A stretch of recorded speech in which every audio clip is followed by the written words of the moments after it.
There you go. There we go. We're live. I think there's the one thing that I remember Tim said when they started recording their podcast. If you can do 10 or you can do 1, you can do 1,000.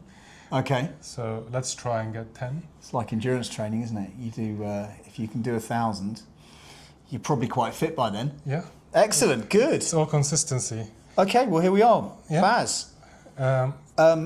13 weeks out from Ironman Western Australia. Yeah. I like the way the cat's attacking the camera. That's good, isn't it? Pretty interesting. That's surely going in. That's brilliant. He's sniffing the camera, making Okay, sure. it's good to have a cat. It's Okay. just making sure he's the That's center of attention. That's exciting. We might need to. We might. We might need to start that again. I can cut that. Okay, fine. There we go. All right. Good. Where are we? So, Baz. So what happened is, let me try and remember the story. I think that did I come up with the idea of this full Ironman, and then you were like immediately excited. I think. What were you thinking? I think I had always had Western Australia in mind. Yeah. My last coach told me not to do it because it was too hard, and Australians are too hard. Australians are too hard to race against, he said. But of course, once I'd gone to Cairns last year, you know, obviously Australians are quite hard to race against. Are they? But I really, I enjoyed it, and obviously we both have an Australian coach, so that makes a big difference, I think. Yeah, I think the only difference is that you've met him. I haven't. And you've been coached by him for 5 years. More, 6. 6 years, and you've never met him. So that makes it so He's special. like the Kaiser Soze of coaching. Do you know who Kaiser Soze is? No. Have you seen The Usual Suspects? Kaiser Soze is the bad guy who he's convinced people that he doesn't exist. That's Tim Ballantyne. Well, He's convinced people he doesn't exist. December is around the corner. We will know if he exists or not. I think there are a couple of things about Western Australia. I think that from Dubai it's a really easy flight. Mm-hmm. You fly to Perth, it's 11 hours, and then I'm it's actually worried a about couple the of hours flight. drive. You're worried I'm worried about the flight. because 11 hours with my long legs, I'm 190. So I think I'm going to just actually go and book extra leg room. I mean go business That class. wise. Emirates Business is meant to be very nice. I'm not sponsored yet. Okay, well soon. Maybe if you have a good race in this one. I hope so. Okay. I mean, target is Kona. I don't know. Am I setting the standard too high? I mean, you do have. You've got form in a full distance. I mean, what did you do? You did Hamburg 3 years ago, 2 years ago. Yeah, but things were a bit different at the time. and you did what 9:38. 9:38. It's a decent time, isn't it? I think it's a similar course, if I'm not wrong. So like, the swim is different. And first Aussie exit, it's ocean swim, so you get a bit of float plus you get a bit of chop maybe. Yeah. Whereas Hamburg was like a bit flat. Yeah. Plus, you get to swim faster because there are sharks chasing you in Australia. That's another thing. Like mentally, you're just gonna be sprinting rather than just swimming, which is great. I've never swum in an ocean, knowing deep down that there may or may not be sharks around me. So I'm not sure how that's gonna feel. I mean, Australia is definitely going to get you. Let's see. I mean, but in Cairns they say there's also crocodiles. Yeah, Cairns was obviously saltwater crocodiles. Yeah. In Cairns they had to move the swim from the kind of port of Cairns to down the coast because of the crocodiles who come to feed. And actually they made it, even though it was quite hot. I mean, the water was like 24. They made it mandatory wetsuit swim, including for the pros, because of the jellyfish, box jellyfish for stings. That's one of the dangers. I mean, the great thing about Australia is you could die in multiple ways, but probably from a dangerous animal. I think they have. I think there are like. Where did I hear this the other day? I think they've got like the top 150 most dangerous snakes in the world. Yeah. Are all in Australia. You know, like in Australia, all around the world you have DNF, DNS. In Australia, they have DND. What's that? Did not die. Did not die. That's actually one of Tim's athletes who come up with it. So it did not die because you have the waves, you have the sharks, you have crocodiles, you have jellyfish. So it's an additional jargon. I think we're overestimating the dangers. Probably. I mean, I don't know. Like, most likely nothing will happen. I've been reassured by most people who are from Australia that there are drones monitoring, and if a shark comes in, they believe that I'll have enough time. Yeah, that's good. You get to see that all the time on social media. There's Really? always a drone shot, and it's like shark spotted just close to the beach. That makes me feel a little better. It'll be fine. I hope Honestly, so. it'll be fine. I think you need to be more worried about your swim form than getting eaten by an animal. I'm putting in the work. I started. Okay. I got the wake up call from Tim like 2 weeks ago, and since then I've been green. Got you. Yeah. Okay, so tell me. So how fit are you, Baz, at the moment? At the moment, I am very unfit. But Okay. I'm trying to numb that thought. Okay. And like just remember the days where I was fit and trying to get there as quickly as possible. Unfortunately, as they say, as cliche as it sounds, there's no shortcuts. And No. that's like I don't know, are we gonna swear in this podcast or no? Yeah, you can swear. Yeah. That's the fucking truth that you cannot really avoid. Yeah. So yeah, trying to just not think of it. I mean, day by day I'm feeling better, fitter. Yeah. I think the only limiter at the moment that I have from getting back there is probably weight. But the way I try to think about it is today is the heaviest, tomorrow is going to be lighter. Yeah, So yeah. like tomorrow is always better. So if it's any consolation, how many full distance Ironman have you done? Only one. Just one. Just the 9:30. You're the king of full distance. I don't know. I definitely don't know about that, but I've Kona. done 4. I have done Kona. I have done 4, and I've been at different levels of fitness. For example, when I went to I did Hamburg 2 years ago, and I was quite fit. And then I had a summer where I had a bit like you, a lot of travel, a lot of worky stuff. And I went to do Langkawi in the October, and I was not that fit at all. My CTL was down like at 85 or something like that when I went to the race. And it was, Langkawi's a beautiful race, but it's very hard. And it was, but I got round, but it was definitely my slowest one. But largely because the humidity and the heat. It's like 40 degrees centigrade for the first 2 hours of the run, and like 70% humidity. So it's an absolute Which is harder, Langkawi or Kona, in terms of weather? Langkawi was harder this particular time. But humid. Kona historic, the year I did Kona, which was last year, it wasn't as hot as I was expecting. There was some wind. It was still hot, but it wasn't as hot as Langkawi. How does it compare to Dubai for someone who's never been to Kona? Kona In terms is of weather. Kona's cooler than Dubai. Dubai's hotter than everywhere. Let's not like. So you think if I Make it up. can train midday here in summer, I can easily do? Yeah, Kona. Well, the year I did it, Kona wasn't that hot. I think it got to 30, maybe. That's it? Yeah, exactly. That's it. Always an advantage living here. I think it is an advantage. I think there's a lot of advantages to hot weather training. It doesn't feel like it at the moment when it's like I did a run this week and it was 72 degrees humidity and at like 34 C, and it was absolutely brutal. Yeah, but you like that stuff. I like the brutality of it. I don't like the heat per se. I think I like the challenge that comes with it. Yeah, I think that's what I enjoy. I guess the thing with Dubai though, it's only really hot, like properly hot, for 4 months a year, right? June, July, August, September, let's Yeah, say. I escaped 2 of them and I have to deal with 2 of them. Yes, exactly. You've- But then October to the rest of the year is absolutely perfect. It's amazing, especially for training actually, because like I'm noticing like the longer I'm living here, the more I'm like 22 for me starts to feel uncomfortable. What, 22 centigrade? 22 degrees Celsius, Yes. What, too cold? cold. Yeah. as bad. Yeah, yeah. I used to. Clearly not from Scotland. No, not really. No, I think I used to live in London, and I remember when I studied there, I never had to wear long sleeve even in Feb, Jan.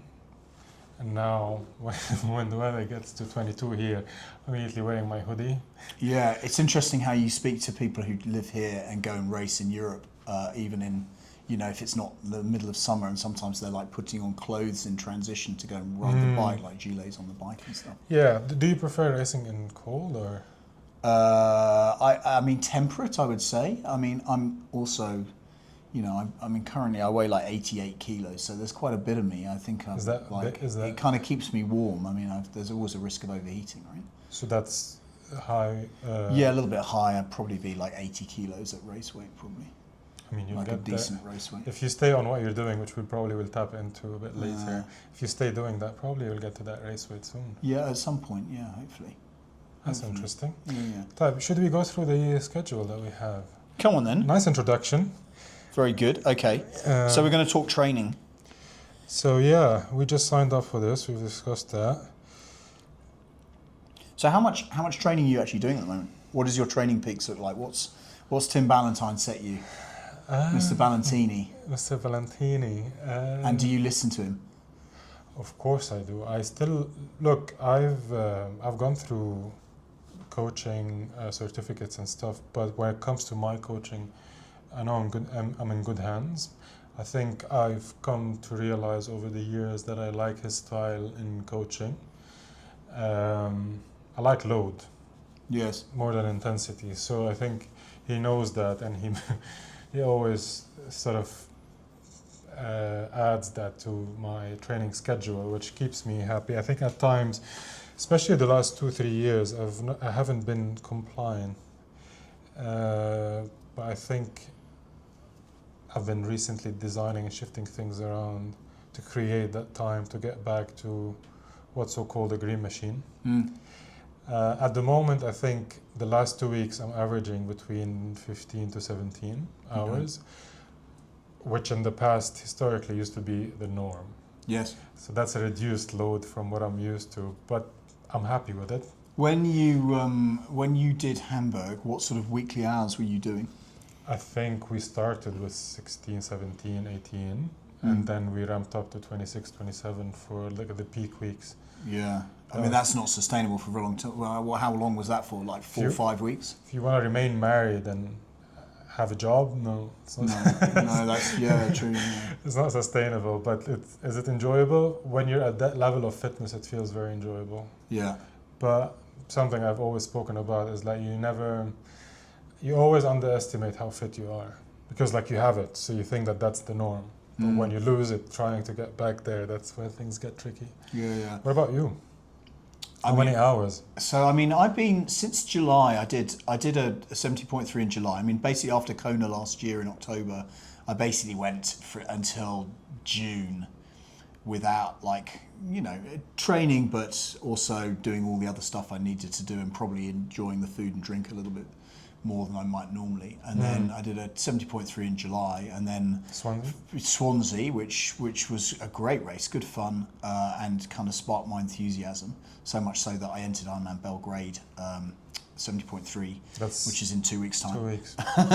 When I came back. And since then I've pretty much been averaging about 16 and a half hours a week. I think I've done, with the exception of 1 week where I had to do some travel and only did 12 hours, I think I've done 16 and a half, 17 hours a week. The last 4 weeks it's been 17 and a half hours a week. Do you feel any fitness improvement since you started before Swansea until now? Do you feel? Much more. There's been a couple of things. I stopped. So obviously I mean, Ironman training is basically about stacking up days consistently. They kind of load sequentially onto each other, and if you look back in 6 weeks later, you realise that you've actually come quite a long way, and that those kind of indoor trainer sessions or the run session or whatever session it is just feels a little bit easier. I think for me, I stopped drinking alcohol about a month and a half ago. That's made a big difference. I need the button of Tim and Greg. Yeah, it's interesting because before that I was drinking regularly, And it's it's one of those things that actually I think realistically it's impossible to train at the high level that we need to while you're still drinking. Do you feel lighter? Do you feel? I'm definitely lighter. I've lost about 7 centimeters around my waist, and I'm about 4.5 kilos down in 6 weeks. That's insane. So, I mean, some of that will be training, but I think a lot of it is booze. The big difference, I think, is just your ability to wake up in the morning. You know, you wake up energized. There's no fresher. You're not. You're just not tired. I haven't messed up any weekends or days. Does it motivate you to train more? Like you've been disciplined? Yeah, much more. So you wake up with the motivation. It changes. Yeah, it motivation. It does make a difference. I know it sounds a bit weird, but like most 54-year-old blokes, I probably you don't really think like an athlete that much. You think like just a normal bloke who goes and has a few beers with his mates as well. That's an interesting question. How does that affect the social circle? Because like you're very much into triathlon. Yes. Like you almost, that's all you do after work. I mean, yeah, it's not my total identity. No, big part of it, right? The training is. I mean, it's good. I mean, it's just healthy living. I mean, I appreciate it's more than most people would train, but obviously my family commitments are limited for me now. My kids are grown up, so it's not. You have more time, so I have much more time. Yeah. It changes. Like when you first get kids, you almost have no time. You have to look after them. Then when they grow older and they're like able to look after themselves, you just get all that time back, and you almost have another life, right? Yeah, exactly. That's really nice. That makes a big difference. So that to your point earlier about Tim and volume, there's always going to be, if we're doing full distance Ironman, there's always got to be a lot of volume. It's largely about improving that base level just gets massive by the time you come up to the race. And what are we, like 13, 14 weeks out now? I mean, I feel like I'm going to get very fit in the next 3 months.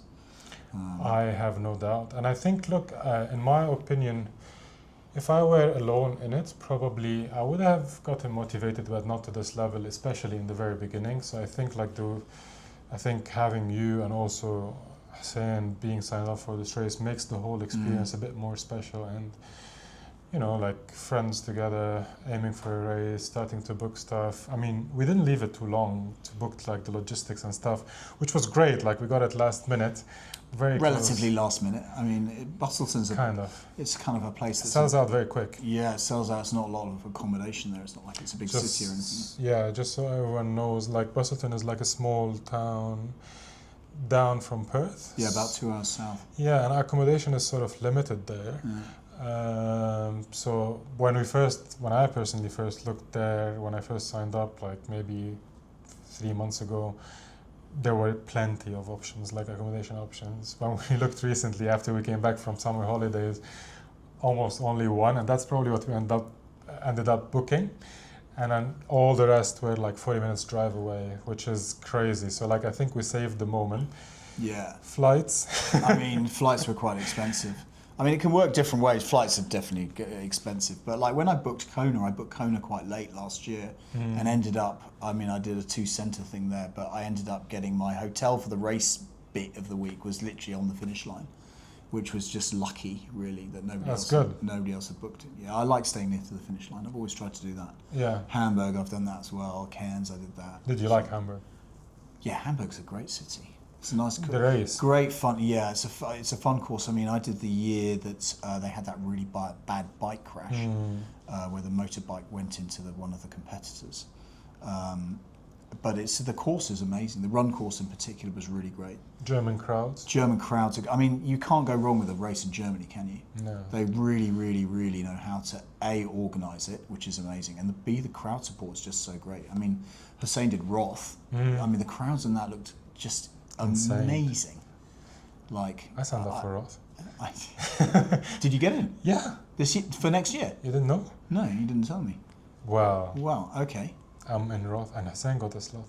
That's amazing. I signed up for I was travelling because I was in the UK. I gave myself a reminder for when it opened. You didn't get? No, it sold out. I didn't know you're interested. Otherwise, I would have secured you one. It sold out in 2 minutes. I got like 4 entries. Did you? I ended up taking only one. Really? I got traumatized from last year. Like last year, I had the whole family all locked on screens, just trying to get me in. Oh, really? My brother too, and the other brother, they're both like into computer engineering and stuff. I was like, these guys are gonna get me obviously like few slots. That's amazing. We were also in Greece, and like the registration opens, 5 seconds later, sold out. Guys, no one got me any entries. So I got traumatized. This year I started. I also got help from Leah. Okay. And then I gave her my wrong name. I typed my name with a mistake on WhatsApp, so she signed me up with a different email address. But I got myself a slot, which ended up being correct. Nice. And then... Oh, good. So that's you next year. Yeah. I can't think ahead next year. Probably I'll be in prime fitness Good. then, if hopefully training stays Amazing. as it is at the moment. Good. Good. So okay. So this. Let's not deviate from... No, let's not deviate. Okay. So, let's talk about the Dubai Training Challenge, shall we? So we've talked a little bit about summer training. For some. Yeah. Which is hot. Which does have its advantages and disadvantages. What do you think the main advantages are for heat? I'll tell you from my own perspective. Obviously, I can take the case of Hamburg. So I trained. Hamburg obviously is a race that happens every June, first week of June.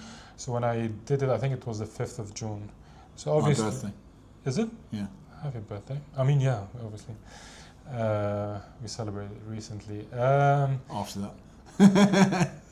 What happened was, yes, I was training throughout. I mean, obviously here it starts getting hot in May. So May during the day is not easy. And obviously when you're doing like long runs off the bike, you're not going to run at 5 a.m. 5 a.m. you can escape the heat. But after like your ride, you're probably going to start running at like 10, 11 a.m. And by then you're talking 36 degrees minimum. Yeah. I kept training throughout the heat, but what I found really helpful was like the heat doesn't just start. You gradually build up to it in the sense that day by day you feel it increasing, but the body is gradually also adapting. So by the end of it, I was doing all the runs almost outdoors, except I remember one of the runs. They were very long runs, 29K, 30K. I mean, 40C is too much for that. It is, but I think I also like developed strategies of like having frozen water bottles after 10K. So like I was well prepared for it. And then when I went to race in Hamburg, in your perspective, it was a heat wave, meaning 28, 29 degrees. Like people were going through those sprinklers and opening their tri-suits, and I was like trying to avoid water just because like I'm worried of blisters, and I wasn't. Yeah, I don't like I don't like that whole spray wet shoe thing. Yeah, so like a lot of advantages that go into it, and especially people here when they train, they feel the humidity, they feel slower, and obviously that's very normal. But when you go back to normal temperature, that's when you start seeing the benefits. I'm not like a science expert, but I consider heat training more beneficial than altitude training. Yeah, I haven't done altitude training for a long time, but yeah. What about swimming pools? How do you do that? How do you swim? I've never had issues with swimming pools. I think I have my membership, like I have access to most pools. Are you a 25 metre guy or a 50 metre guy? I've come to love the 50 meters recently, but it got taken away from me. I think once you start swimming a lot, you get bored of the tumble turns. Yeah. 50 meter pools are easier in that respect. Yeah, I far prefer 50 metre pools. Yeah, I mean, I have two potential 50 metre pools that I swim in typically. So easier, right? Yeah, like it mimics it's just better. More realistic race feel. Yeah, and I think for long course, it just gives you the opportunity to like get into a rhythm. It's quite nice. Yeah. Do you like seawater? Yeah, I've scarcely swum in the sea this year. I mean, I think I've done two Olympic tries just for fun, and I think I did one. I think I've swum in the ocean 3 times since Kona. So what was Swansea's swim? Oh, I swam in. That's a good point. Swansea as well. Swansea was swimming in Marina, That was interesting. That was the first time I'd worn a wetsuit for a long time. Actually, Is it cold? no, it was nearly non-wetsuit swim. It was like Really? 20. Yeah, it was like the water was 24 degrees, which is unprecedented in Wales. It was the hottest day in the year in Wales, 28, 29 degrees, I think. Yeah, I had a problem because I was weighing a bit more than I'd weighed normally. I have a long sleeve wetsuit. I hadn't worn it since probably the 70.3 World Championships in Finland 2 years ago, and I got it on, and I didn't have a chance to like Move around. move around or anything. And I got in the water, and I couldn't move my shoulders or anything. I had the first 1,000 meters was really terrible. It's a good note to yourself to like make sure. Train in it. Well, I think you need to make sure that you get your wetsuit pulled up far enough. Yeah, you need help. I when you mean, put it on. maybe I need a new. I don't think I need a new wetsuit, but you definitely need to make sure you get it pulled up right onto your shoulders so you've got shoulder mobility. Yeah. And then probably get some water in. Now, Ironman never lets you swim. Very rarely lets you swim on the course before the start.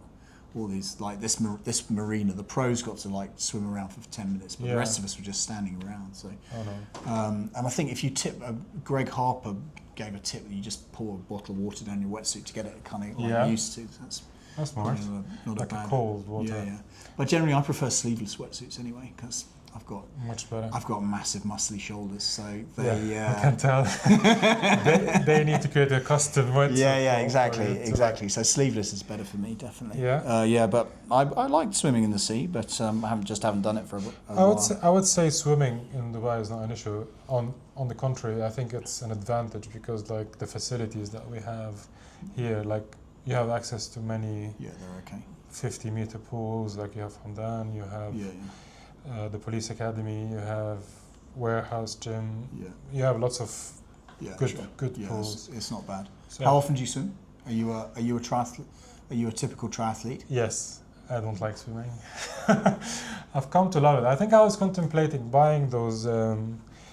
What do you call them? The shocks, the swims. Oh, the headphones. Yeah. So you maybe they will. I don't think anything will make me love swimming because it just feels very unnatural to me. Okay. But I think having music will definitely make it easier, and I'm keen to get them. Funny. Yeah. I like swimming. I've grown to like swimming. I was never a swimmer growing up, but I've spent a lot of time in the last 3 years. Do you want the honest answer? Yes. Always. When my head is clear, I like swimming. Right. When I'm like consumed by work or like I'm anxious about something, I just want to get it done. Right. So like when I put my head in the water, like you just with your thoughts and the sound of bubbles, right? Brrr, that's for me is uncomfortable. Like in running is probably because of the intensity, etc. I don't feel. I actually feels the opposite. It feels like you're letting things out, whereas in swimming it feels like you're left with those thoughts. Because it's quiet. Staring at the pool. It's like meditation in action, isn't it? Yeah, like you just stare at the line. I'm never gonna sit and meditate when I'm anxious. No. Even though that's what you should do, but like it's hard to start it, right? Yeah. It's hard to get into a rhythm. I think that's what swim toys are for, to make you relax. Probably. Change things up. Yeah. Yeah, I like swimming 3 times a week typically. Yeah, 3 is good. 4 is, I wouldn't say ambitious, but it's better. Yeah, I mean, there's a limit to how much you can squeeze in. But I think, in full, all my Ironman builds before, I've got up to like 10 to 12 kilometres usually a week. That's really good. Swimming, 10 to 12. You've got to go over 10, I think. I mean, that's really good. That's 3.8 kilometres, so you've got to be decent doing that, really. Yeah. I mean, I hope I can get that. Well, I'm sure you will. I'm sure you will.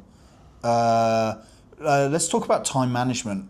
Like, we've got some stuff here to like. How easy is it for you to get your stuff in? You talked about work. I think now I'm entering. Many people who may or may not listen to this may have work as well. Even I do 40 hours a week. So I don't know. Do you want me to give you like a history of how it was before, or just now? No, just now. Now it's been very difficult, but like I've made changes to make it more, to make it easier, and I mean, if you create space for training to sort of naturally fit in, then that's what's going to happen, and that's what I've done. I'm working more from home now, which allows me to like jump for long hours on the bike, jump straight to work after that rather Yeah. than driving, wasting time on the road and Yeah. coming back. So that's really facilitating things for me now, and this Yeah. is where green is coming back from. Yeah. The obviously long distance stuff. It feels like there's. I mean, it's very rare that I only get one workout a day. It's always 2 workouts a day. Yes, and that's tricky to manage, That especially. is tricky to manage. How do you find like being in a managerial position and being able to manage 2 sessions a day? Yeah, it's difficult. Well, I mean, it's. I mean, work kind of like I could theoretically work 7 days a week if I wanted to, but I don't, obviously. My challenge is I don't really like working out in the evenings very much. Mm-hmm. I'm like a morning guy. Yeah. Generally, but if I've got to swim and I've got to drive to a pool and then swim and then drive back, that time it's always. So what's your preferred session after work? Well, it's either a train or a run. I've got better at them. Mm-hmm. But the thing is, and I've had a couple this week. Like I've had a trainer session that didn't start until 8 o'clock, and I did 90 minutes. I had a run that was like a 12k run, which took me just about like an hour, just over an hour. And if you're not finishing until like 9:30, it takes me at least an hour and a half, sometimes 2 hours to like wind down. I mean, after the run, I didn't go to bed until 11, which is too late if you're waking up at 5 o'clock in the morning. It's not enough sleep. Yeah, I find swimming to be the easiest in the evening. Not that I like to drive, and I think it's very time consuming, but I think it's easier to sleep after a swim Yeah, I agree. than a bike or a run. Yeah, I agree. For some reason, I know it's not as exhausting probably as a bike or a run, but like for some reason you feel like very relaxed, very tired, and then Yeah. So sometimes I'll do a swim in the evening on a Monday, which is in a 50-metre pool at Warehouse Gym. I hate swimming the 25-metre at Warehouse Gym when they go across the pool because you're swimming into the lights. I feel like a turtle swimming into the lights. The number of times you do a tumble turn, you miss the end because you kind of blinded by the lights. It's frustrating. So I don't. Yeah, that is easier. Good. So tell me, like training this week. What's your plan got, and what has the reality been? You said you've had a lot of stuff on this week, but you could get Training Peaks up to tell us. Let's check. I think I had a hard Monday. I did half a session. Okay. I wanted to keep momentum going. I wanted that snowball to keep growing. So I think that's the only session that I got an orange on. So I did 30 minutes instead of like an hour or something. Okay. An hour 25. And then after that, it's all been green. So I've had a few runs. I've had a few long trainer sessions, bike sessions indoor, which I really enjoy, especially when I have a goal. So like if you put me for 2 hours, 2 hours, 15 minutes, I don't mind. I'm quite good at those, especially during the week. I've been running the last 2 days. I think my run mileage is still a bit low. Right. Because I'm building it up gradually, especially like while losing some of the weight. I've been consistent green. I think I'm doing tomorrow my favorite workout, which is going and getting lost in the mountains. Yeah. For like 5 hours. Hatter. Last week it was very hard, but I'm glad I got it done. It was hard because I think all the conditions were against me. Well, not really, but it was a hard day on the bike. Like you got tailwind on the way back at 48 degrees, 49 degrees, humid and hot at the same time. So I don't know how I finished. And I'm obviously not very fit. So everything was like not going the way I usually like it to go. But I think, again, one session after the other, you just get back into it and it becomes easier. So tomorrow I have another one of those where things get serious. Good. Yeah. What about you? Well, I think I've had about 17 hours. Well, I will do about 18 hours this week. I think I was set for 14. And yeah, I've been unusually for me. I've been like full green compliance for the last That's because of no alcohol. mostly 4 weeks. I mean, there's been a couple like yesterday. I had to cut a session slightly short, just on time. But Tim tells me that provided I warm up and like consistency is better. I mean, doing something is better than doing nothing. So if you've only got like half an hour, then doing half an hour warm up and It's better than nothing. doing nothing at all. But I haven't had to Even miss, mentally, you know. yeah, I haven't had to miss anything for ages actually. So yeah, like today, you know, I've done 3 sessions because it's a holiday. So 3K swim and then a trainer ride, which I did cut 10 minutes short because I didn't know what the traffic was going to be like to go to the gym. So What's your favorite session? Favorite session? Like a session that you always look forward to in a week. So historically, I've always been a runner. Mm. My run hasn't been very fast because I had hamstring surgery a couple of years ago, and it's not quite 3 years ago, and it's not quite come back yet. But I like the feeling of what the world feels like after doing run intervals. At the time, they're quite hard, but like earlier. How does it feel? You know, there's that feeling of satisfaction after you just a little bit of pushing. Just I think after you've done 2 or 3 intervals, you kind of like it's like your nervous system wakes up. Yeah. And it's really interesting. And obviously, like after 4 or 5 weeks of them, then you're really alive. I had a couple. I hadn't done a lot of fast running recently, but I did 2 nights ago. Did a 12K with 6 lots of 250 meter repeats after doing an 8K warm up, and you know the first 2 feel quite hard, but then you get into it, and it's just there's something about running fast that I just love. Adrenaline. Yeah, probably that would be a favourite. Okay. Gear. What do you have? What's still missing? What's still missing?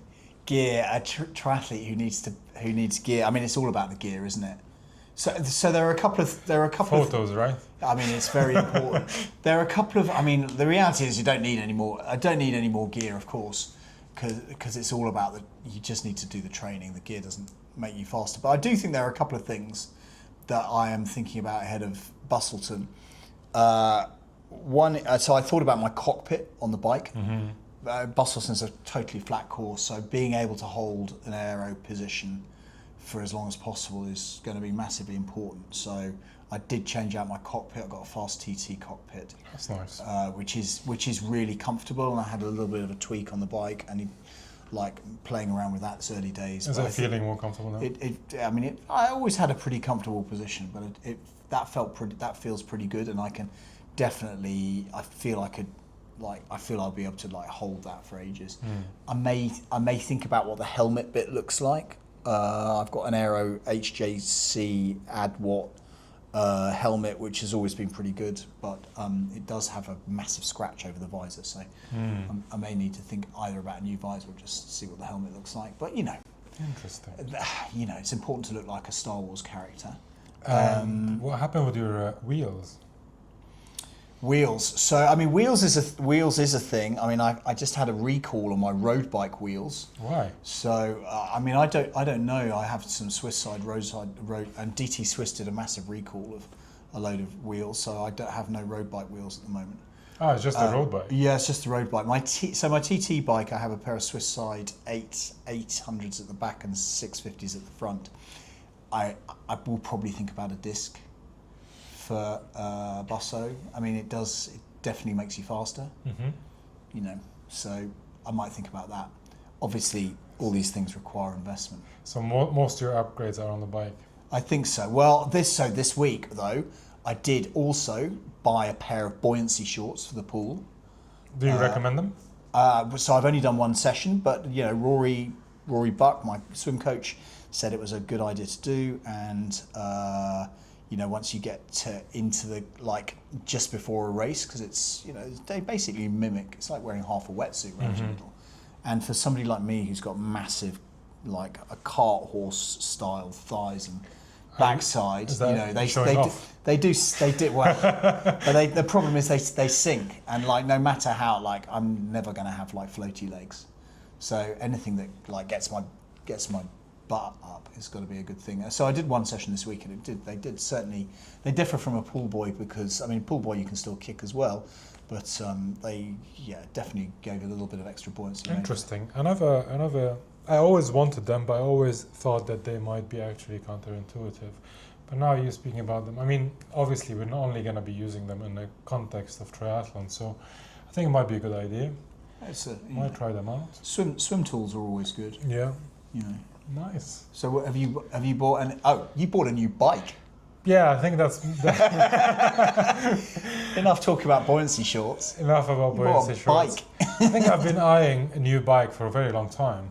Okay. Right, so I've had my old bike ever since I literally got my bike when I started with Tim, so like 6 years, and I think it was time for me to change. Like probably out of the 3 disciplines, whether I like it or not, it's my strongest discipline, and it's a good treat. Okay. What did you get? I got the Canyon CFR Speed Max. Okay, is that what Sam Laidlow rides?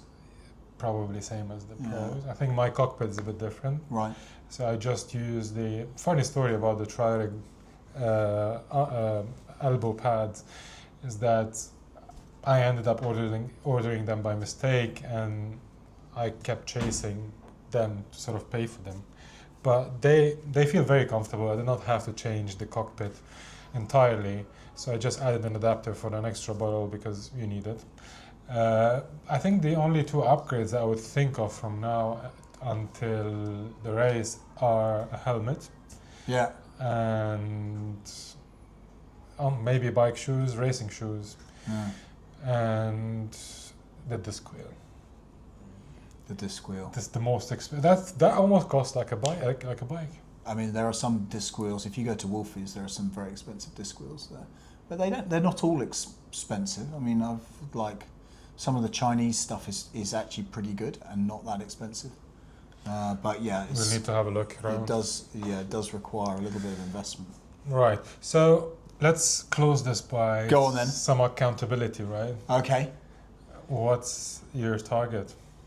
So my target, I've always been pretty clear. I want to go sub 10. I think if I could go sub 10 at 54 years old, that would be pretty good.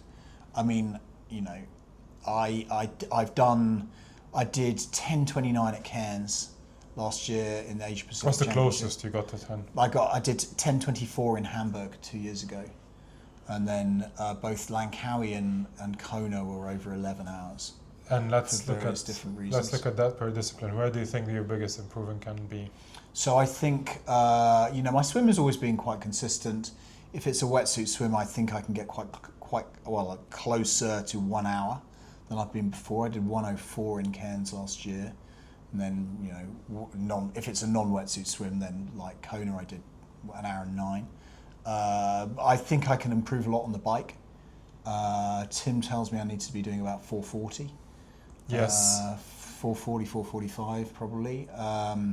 But the biggest improvement for me needs to be my run, which I've had, a range of, I want to be, I've done 3:48 in Hamburg, but my other marathons have been disaster.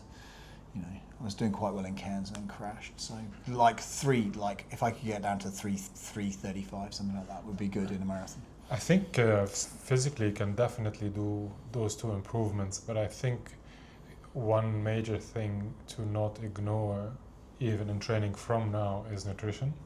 Because even if you trained for it, if you're not probably having or experimenting with what's the closest to correct nutrition to you, that's the only thing that's going to keep you going. Yeah. I've always, it's hard to know what that looks like actually, because I've had some success. I've mostly used a similar strategy, but I think it's different in the heat. I think very hot races, I think your body takes on nutrition differently. I mean, Kona I didn't have a very good time on the run. Definitely I ran out, but I thought I was fueled, but maybe not. It's hard to know. What about you? What do you think? Are you aiming for a time, or is it? Presumably sub When- 10 when- hours. When I did Hamburg, so my strategy when I did Hamburg was do all the training, don't slack, and don't think of time. It's your first time doing a full distance. And I did a lot of training. So literally when I was on the start line, I did not feel nervous I wish I did more of something. Yeah. Here, I think I'm in that space of saying I wish I started earlier. But I think having started 14, 15 weeks out, I still have a big chance of going below 9:38, which is beating my all-time. Obviously, a sub 10 is probably, I would expect it because I know I can do it if I have the right training in place. But going sub 9:38 will be a huge success for Nice. It's a flat course though, so me. Yeah. I mean, we're for people based in Dubai, it kind of works as a. Initially, I wanted to get as close as I can to 9 on this race. Didn't have expectations to break 9. I had those for next year. But I don't know now where I stand. I think in the coming weeks it will become a bit clearer. So maybe we can revisit this topic. Excellent. Let's see how it goes. Well, Good. Great. Episode 1. I consider this success. So let's see how the coming ones. Let's see how the training goes. And let's hold you accountable of no booze until then. Yes. Whenever things change, we're gonna watch this and then remember. Excellent. Yes. Yeah, I think that's a good strategy if you want to go sub 10. Yeah, definitely. It's going to make you faster. Definitely. Amazing. Nice. See you next week.